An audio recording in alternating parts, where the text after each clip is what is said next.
The board mainly has posts from those that used to work at the chug yard back in the days gone. They don't make much sense these days. Not much more to say about the board, but Gizmo is holed up in the underyard here working on that Mekton of his. The Toxanol Corporation used to run chugger-chuggers out of here, big machines on rails with smokestacks that fouled the air. They can carry you anywhere you like. Well, anywhere that they go to, and then you can leg it from there. You're on the right track. Keep your eyes open.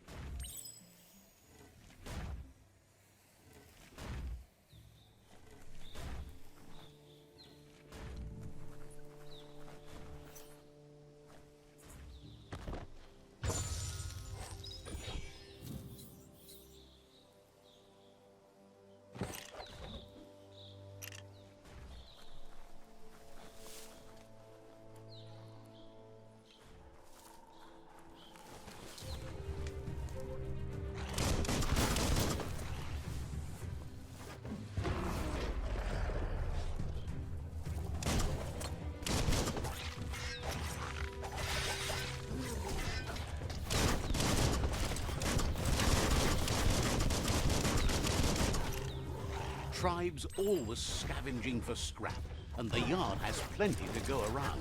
But they should have stuck to looting instead of playing around with sprockets.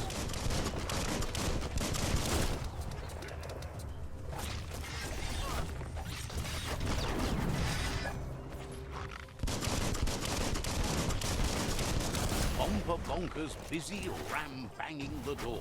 This is your chance.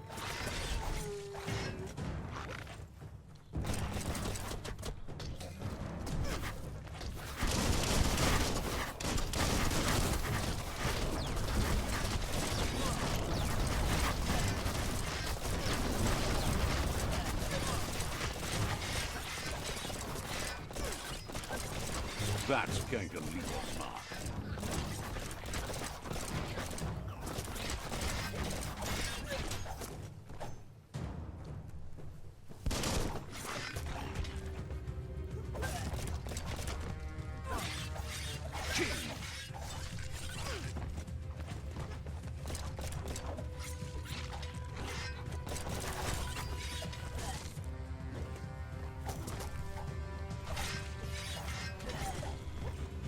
Neutralized.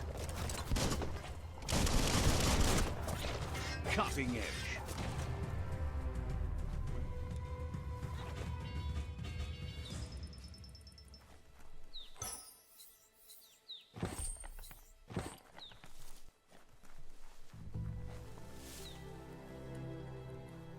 It's awful bright out today.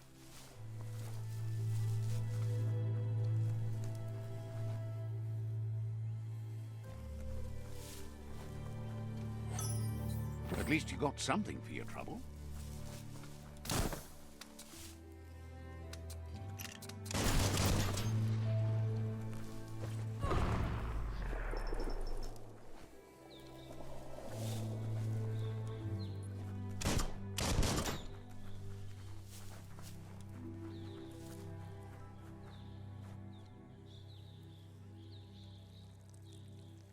Let's see.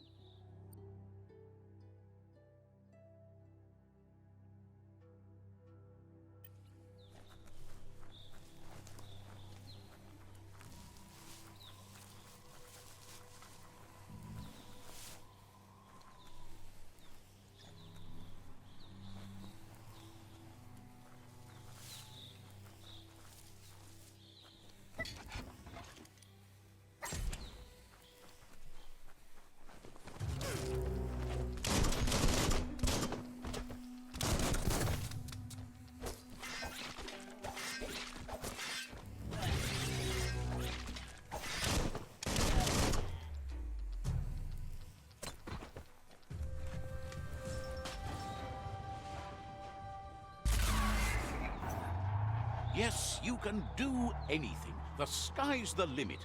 Now, let's take this back to Earth. Wow, you really took that all the way down to the end, in flames.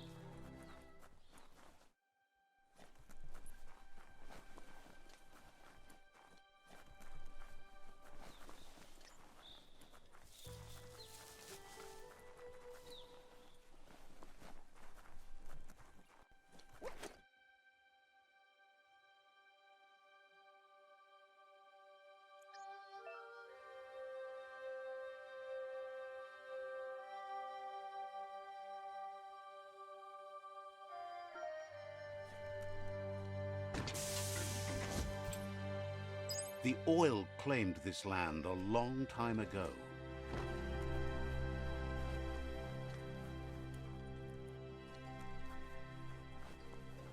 It's a wonder some of these up and downs still work. Guess they built machines better in the past.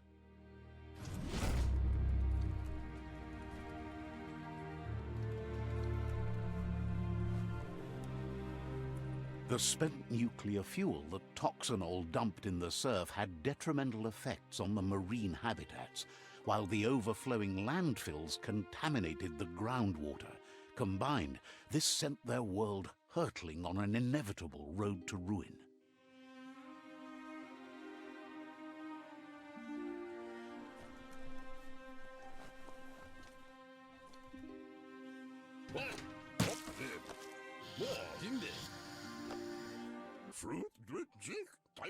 I need to brush up on my Wando, but I have a feeling he believes it was you that caused the bang at the yard. Oh, and he says he knows you. You used to call him Gizmo. He gave you the oil-greased hands when he taught you how to upcycle. Gizmo remembers you as a nice kidling, and he can still sense the warmth of your good heart. But Gizmo says how you experience a memory can be different. You know the story, but sometimes the truth it brings is personal. He hopes you remember that one time he taught you to upcycle, and hopes you've had some use for it over the years.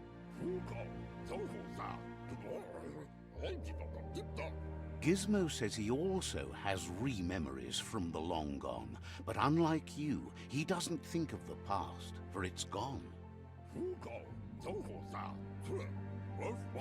He understands history made Lupa-Lupin a big part of your past, your present, and soon, your future.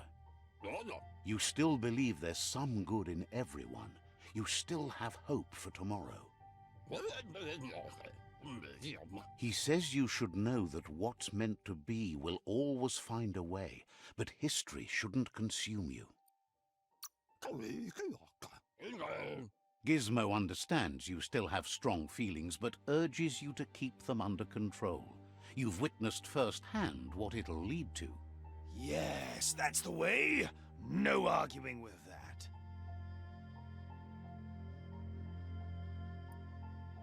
Sometimes your gut is flat out wrong. Don't ever doubt yourself. You are number one. Even the dark knows you're better than this. Stick with me. We'll rule the world. Would like to know if you ever doubt the choices you made on the path that brought you to this point. Would you have been happier going in a different direction? Supposes that's all any of us can do. Sad to see the tree of life is going to die and take everything with it. Understands why you're bent on finishing the world off. Supposes it's a mercy to make it faster. Says home is a base, but it doesn't have to be everything. The world is wider than you know. But that's not important now. Gizmo says it's taken a long time to bring the past up to the present, and where you go from here is up to you. You need to set the past aside, at least for now. He can't leave the underyard as he has no protection against the vacuum in the dead zone, so you need to salvage scrap to upcycle the Mekton. You should return when you've retrieved the scrap. There's no time to waste if you want to make the Mekton strong enough to fight the Jumbo Puff.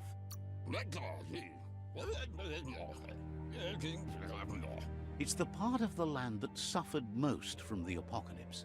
It's deprived of oxygen, making it next to impossible for anything but creatures that were most contorted by the contamination.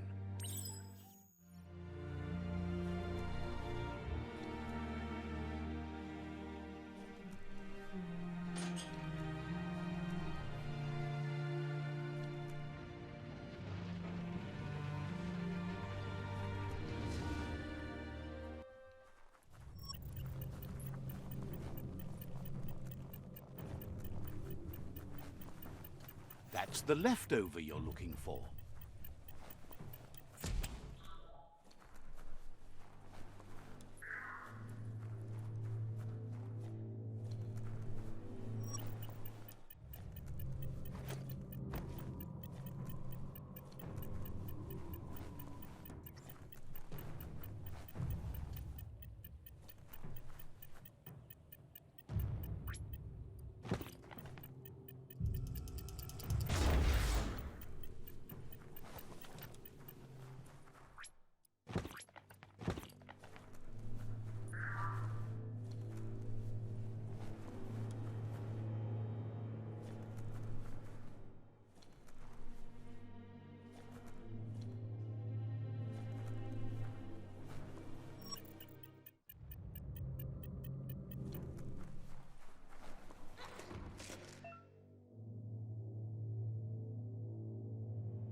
Still feel dizzy?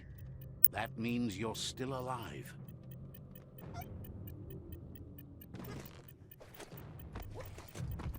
Biohazard makes your skin crawl.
Dusk is good sneak time.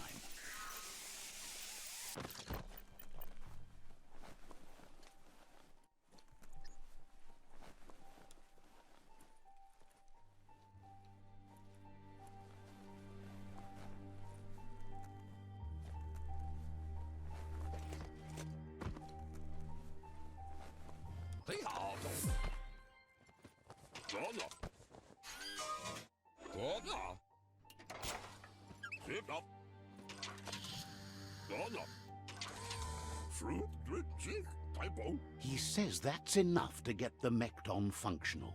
You'll have an engine, a fuel soaker, a gun, and a gathering net, but no armor. He made a suction device, so the Mekton can use the black tar as an instant refuel.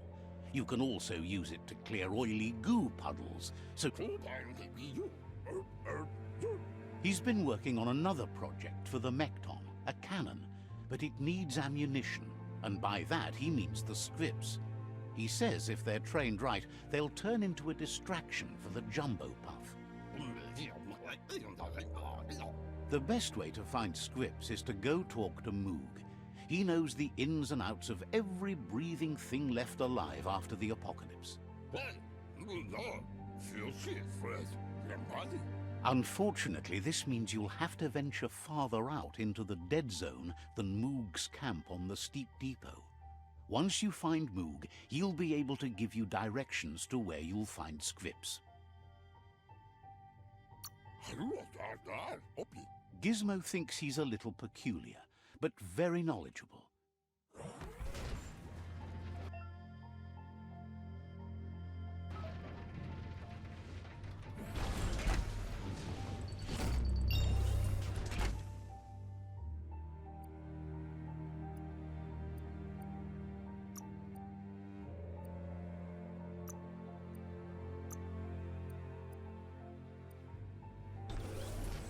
Night covers the land.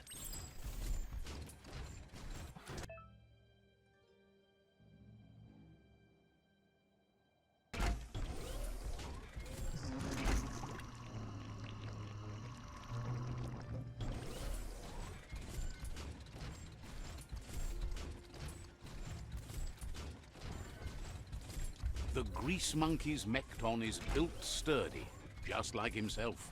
Can you imagine how this place used to look before the dead oil flood?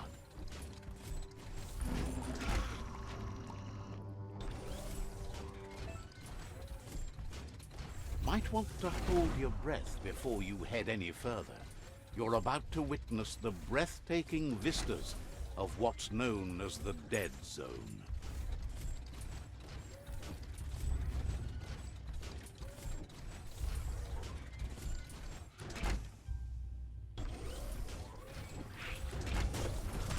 Imagine that. You could just go to a place like this to get a proper meal back in the old world.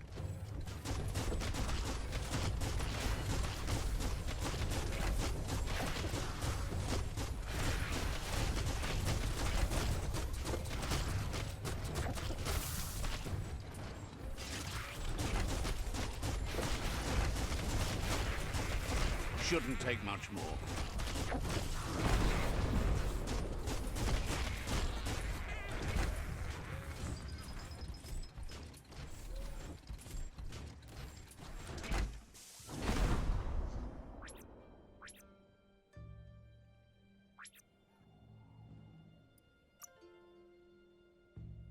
All that exercise helps.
Is your nose bleeding?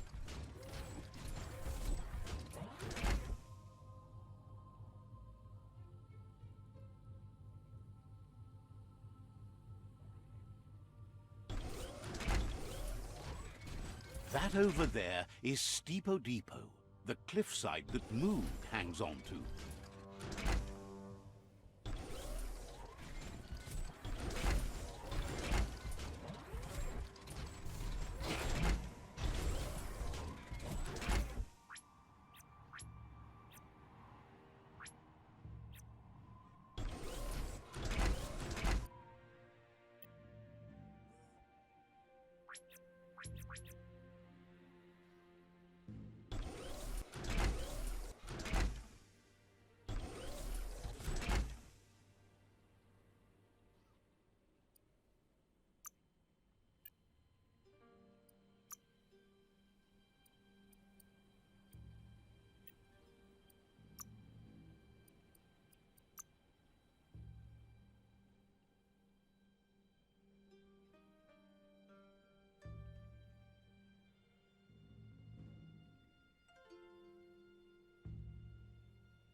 Can't rely on technology all the time.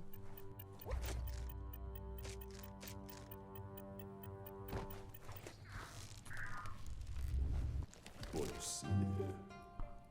Immo. Diava.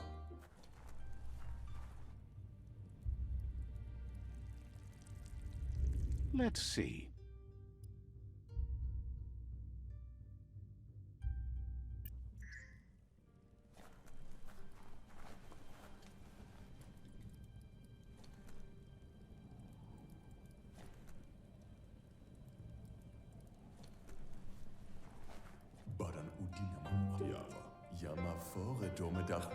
This one's impressed to see you out here. He figured you'd be dead by now. Not many are as tough and clever as you must be. Claims he goes after the most dangerous game, huge monsters. Moog says that all your power doesn't do you a bit of good if you're not willing to pull the trigger when the time comes. Out there with the monsters, it's kill or be killed. Which will it be for you? You might have a steady aim, but you need to be sure that you pick your targets with care. It's hard to make those life or death decisions for others, but someone's got to do it. Otherwise, they'll do it themselves, and you know they'll miss. Claims he mostly kills whoever he doesn't like. Worries that when the world dies, there won't be any monsters left. What will he shoot then? Gets why you're thinning the herd so hard, but he wishes you'd leave some monsters for everybody else. Approves of you working with the Jagni. They have the hunting spirits of a flock of hawks. Enjoys it when he gets the chance, though they're not much good against monsters. He says the wildlife, nature, has changed and turned against us. Instincts of survival took over when the world changed. Right now, though, he feels he's come to a point where he's got a pretty clear idea on the whereabouts of monsters, both tall and short.